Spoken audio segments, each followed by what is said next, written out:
Hi, this is Richard Lynch, and on behalf of the Paul Partnership, we're in the Absolute Hotel today to speak to small business startups in Limerick City. Helen, can you tell me, why are we here today?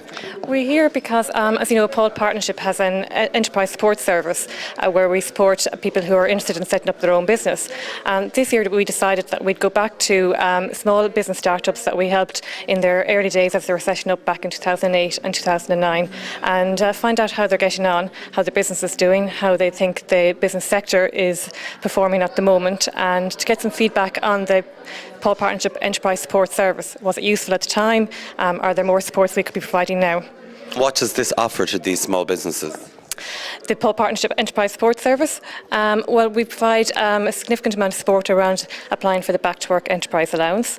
So if someone has who's unemployed and has an idea about, they'd like to explore about, setting up a business themselves, they can come in and meet our enterprise support team, explore their business idea, get support around developing a business plan, the Back to Work Enterprise Allowance, access enterprise training, maybe avail of the support of a business mentor, eventually then set up their own business and hopefully set up a successful business. I'm here with Sandra Guerin, a hairdresser who was aided by the Paul Partnership in setting up her business. How did they help you, Sandra? They were very, very helpful. It was in 2009 and they set up the business plan for me and filled out all the documents, helped me very, very well in the very beginning. So it makes all the difference to have someone guide you in the very beginning stages. What do you think has been your greatest obstacle in this recessionary climate? Well, I've known a lot of people in St Mary's Park, and I've got to know a lot more around the whole of Kings Island area. But now with the regeneration, they've kind of drifted away, some of them. So it's kind of gone down a bit this year. So how do you feel you're going to get back in touch with all your customer base? Are you utilising social media, Facebook? How are you reaching out to your clients? Well, Facebook is a help, and I've sent out leaflets. So really what we're doing is hearing from the success stories that have been identified in this survey this morning, and hearing about how businesses are operating, how they're dealing with the challenges they're encountering, what's made them successful to date, and also providing very valuable advice to others who are thinking about starting the journey of self-employment. My name is Tom. I'm a mentor, and my background is in flour milling, in general management. A good first-class quality product. That's the first thing each and every one of you guys have got to work on. They've worked on it. I know some of you have worked on it. That's the priority. If you have a good product, it'll sell. If you have a bad product, go home. So work on your quality, and the rest will follow. That's the first thing. How's it going? My name is Mark Cronin. I've been a plumber in Limerick for the last 10 years, and just over early 2009 I started out my own, and I went into Paul Partnership under the Back to Work Enterprise Allowance scheme, and since then I've got registered with the RGI, the SAI, and I'm currently doing under Paul Partnership an off-tech course above in METAC. Hi guys, my name is Jennifer Keane. My background is multimedia programming and software development. I started out as a service company in 2008, but I've since teamed up with another sole trader, and we're now a corporate company.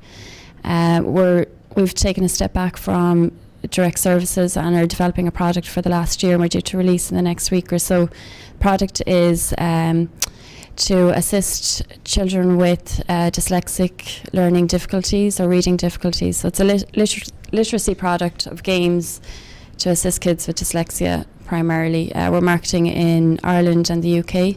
Hello, my name is Clement McMahon, and I've been a plasterer for quite a length of time.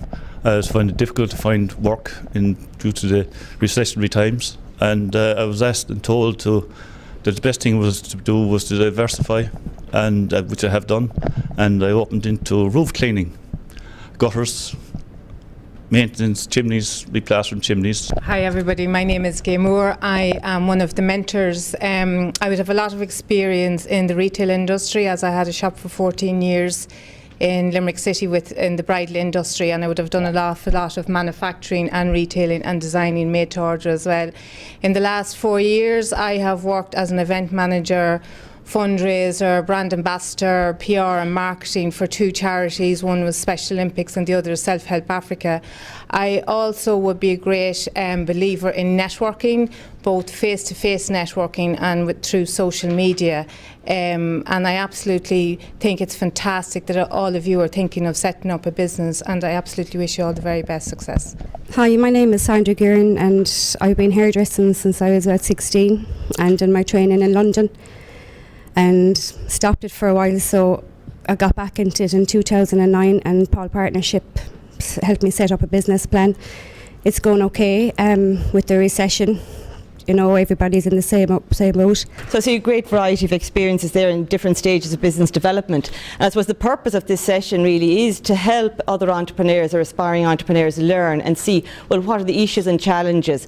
What tips can we pick up today? So I think maybe if we can maybe start off and have a chat about what were the main challenges you encountered when you were starting the business and how did you overcome them? Probably with the biggest issue over the course of the last couple of years would have actually going from the role of providing the service that, you know, I mean, most entrepreneurs would go into business to provide a service that they're very familiar with, have been worked in the industry for years and recognise the need for their product or for their service.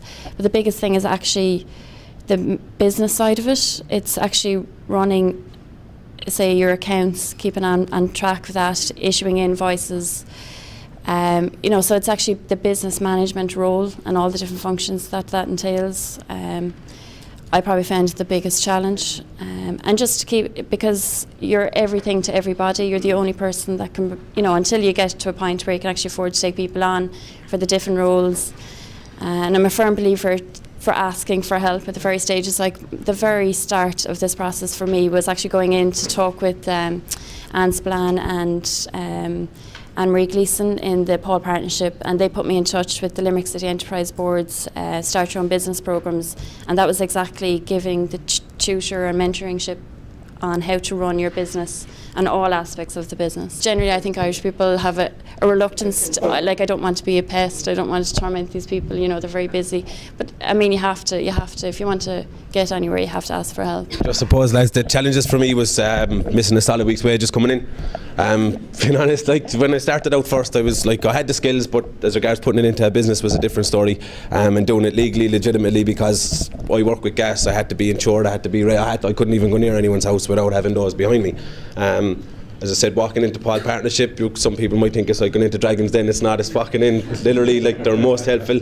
As like Anne Spillane and Marie Gleeson filling out my business plan. It was up on the board a while ago and how hard it might be. It was a piece of cake, walking through it every day, step by step. And I finally got up and running, and I was delighted with the outcome. The most effective marketing that any of these people can do is the word of mouth, and that every job that you do, try and leverage it to get 2 more out of it. You know, like when you do the work on the houses or when you do the electrician work, you know, ask your clients to give you a testimonial on the work that you've done. You can use that then in your literature, and this is all free. And then if you're working at houses, put out your signage out there saying X, Y and Z is working here, and you will get other business from that. That is all free marketing. The issues of pricing, have you seen changes in how you've had to price your products, and how maybe have you approached that, or how has it impacted upon your business? The impact it has on my business is it has been reduced from 2008.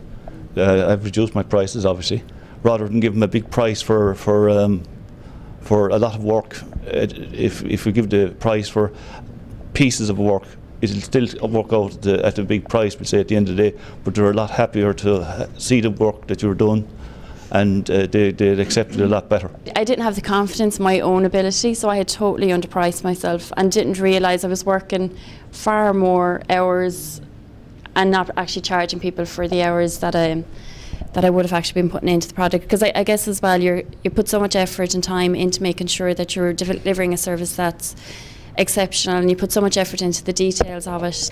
When you're doing your costings and you're listing out your fixed costs every week or every month, the thing that I find with the clients is that they forget to put in a salary for themselves. Okay, and that's very important, because if you can build in a salary for yourself and you're also getting the back to work allowance scheme, it means then that when that stops, you have built in that allowance that you will be getting paid for yourself. I mean, nobody wants to be working for nothing. You have expertise, you have knowledge, you have a product that's good, so like charge for it. Do you know what I mean? Put a price in for it and include it in your costings. I absolutely believe that, because if you're not doing that, you're giving your services for free. You don't believe that you've any worth, and it comes through then when you're selling your products. Oh, I'm only doing this to try and get a business up and going. Be proud of what you're doing and charge a fee for what it is. The most important thing from week to week, get your invoice out.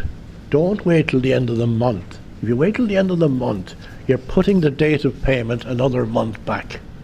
Get it out the same day if you can. So Clement, can you tell me, how did the Paul Partnership help you when you were setting up your business? Well, I found the PaulPartnership absolutely excellent in the help of my setting up of the business, for the simple reason was that I was lacking in finance and equipment, and they supplied us quite amount of equipment which would have been substantial in my incentive to further my ambitions. Wow, fantastic. How about you, Mark? It's pretty much the same, getting it set up, but in my own experience it was just more as in like, knowledge of how to set up a business. I had no knowledge of, I was working for someone for so long, but branching out on your own, I found that the information that I got from them was invaluable to me, and also the financial support and everything else. It really gave me the incentive to go on my own. Did they help you with your business plan? Big time, yeah. Definitely, when I filled it out, even trying to come up with a business plan yourself from day one, it looks a big worksheet that you're dreading doing, like, but with the help that I got inside, they actually completed the whole thing with me. So you'd recommend anyone going to the Paul Partnership? Whether you got in the Back to Work Enterprise Allowance scheme or whatever, just go in there and ask questions. As I said, you'll come out the best of it in the end. Now, Gaye has a mentor to these people. What is your number one recommendation for someone setting up a business in this climate? Absolutely, go into the Paul Partnership and talk to them. They're fantastic for helping people in the community develop their businesses. They know what the people on the ground want and what they need, and they're there with a listening ear all the time to listen to them and help them. Now tell me, marketing, how important is that to any business, especially utilising social marketing in this current climate? It's critically important, and social marketing is important, but I think we shouldn't underestimate the value and the importance of word of mouth marketing, and particularly for small businesses who are providing services locally. Word of mouth is critically important. Networking is very important as a means of marketing, whether it's on a personal basis or via online or social media. And Jen, your business is the internet and social media. What would you recommend to any of these people here? Do you think that works for every single business? Well, I think so many people now are using Google as the first point of researching information for a service. So there's a service provided by the City Enterprise Boards, the national initiative, which is Get Irish Businesses Online. I think the website is getirishbusinessesonline.com, and they will provide a service and get you up online free for a year, give you the hosting and some basic introduction into running marketing campaigns online, and plenty of things like that. So I would recommend anyone today starting up a business, and even if it's not directly related to an online service, just even as a point of contact for people who just put you in, like say plumbing into Google, that you might pop up there in some of those searches. So I'd recommend for every strand of business, even if it's a case that it's just your contact, your phone number and a basic outline of what it is you're doing. And testimonials are good. Testimonials are very important. Tom, as a mentor, what was your number one piece of advice to all these startup businesses here? Quality.